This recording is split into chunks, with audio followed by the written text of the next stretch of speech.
ओम शांति।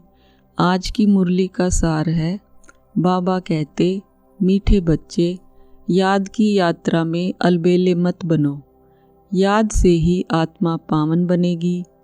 बाप आए हैं सभी आत्माओं की सेवा कर उन्हें शुद्ध बनाने। सुनते हैं मुरली की मुख्य पॉइंट्स।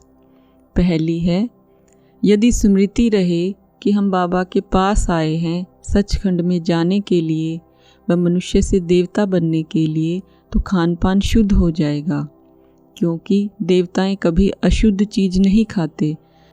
जब हम सत्य बाबा के पास आए हैं सचखंड पावन दुनिया का मालिक बनने, तो पतित बन नहीं सकते। दूसरा पॉइंट, बाप ने अभी स्मृति दिलाई है हम पावन थे, फिर ऐसे 84 जन्म लेते लेते अभी अंतिम जन्म में हैं।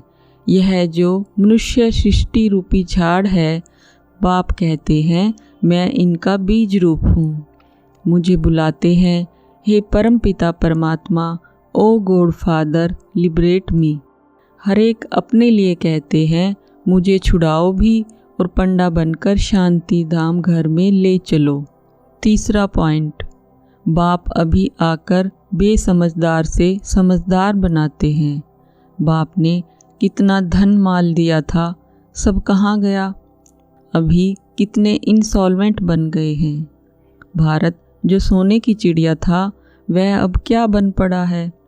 अब फिर पतित पावन बाप आए हुए हैं, राजयोग सिखला रहे हैं।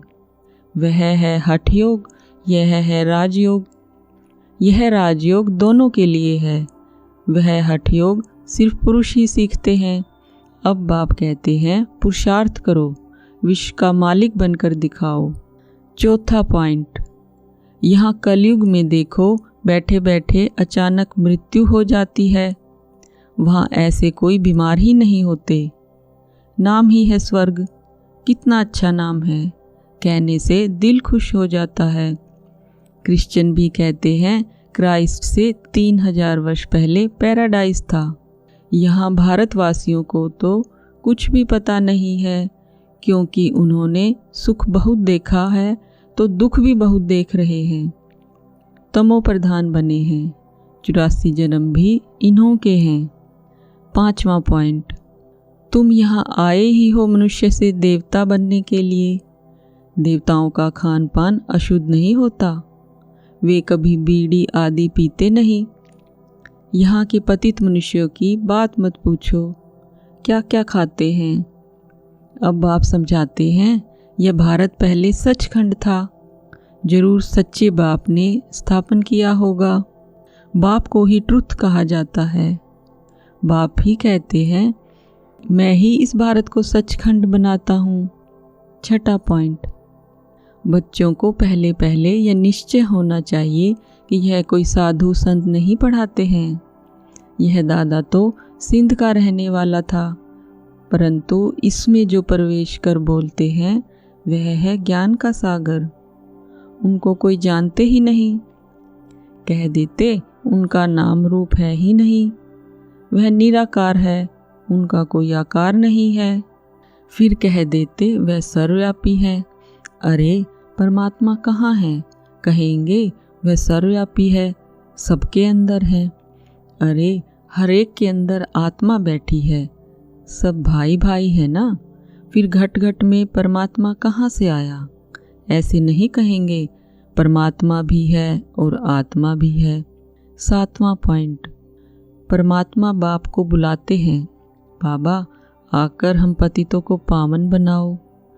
मुझे तुम बुलाते हो यह धंधा या सेवा करने लिए, हम सभी को आकर शुद्ध बनाओ। पतित दुनिया में हमको निमंत्रण देते हो, कहते हो बाबा हम पतित हैं। बाप तो पावन दुनिया देखते ही नहीं, पतित दुनिया में ही तुम्हारी सेवा करने के लिए आए हैं। आठवां पॉइंट, अभी यह है कांटों का जंगल। सत्युग को कहा जाता है garden of flowers. Mughal garden में कितने फर्स्ट क्लास अच्छे अच्छे फूल होते हैं, अक के भी फूल मिलेंगे, परंतु इसका अर्थ कोई भी समझते नहीं है। शिव के ऊपर अक क्यों चढ़ाते हैं? यह भी बाप बैठ समझाते हैं। मैं जब पढ़ाता हूँ तो उनमें कोई फर्स्ट क्लास मोतिये, कोई रतन जोत, कोई फिर अक्के भी हैं।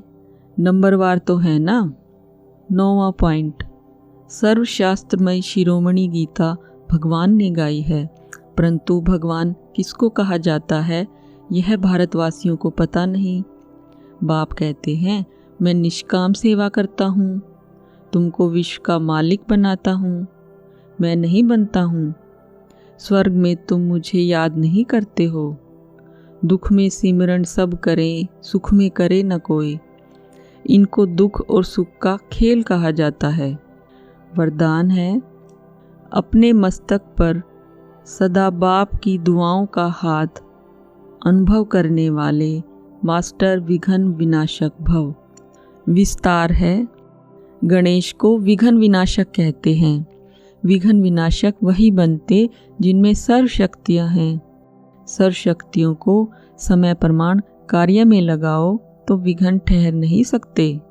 कितने भी रूप से माया आए, लेकिन आप नॉलेजफुल बनो। नॉलेजफुल आत्मा कभी माया से हार खा नहीं सकती। जब मस्तक पर बाप दादा की दुआओं का हाथ है तो विजय का तिलक लगा हुआ है। परमात्म हाथ और साथ विघ्न विनाशक बना देता है। स्लोगन है, स्वयं में गुणों को धारण कर दूसरों को गुण दान करने वाले ही गुण मूर्त हैं। ओम शांति।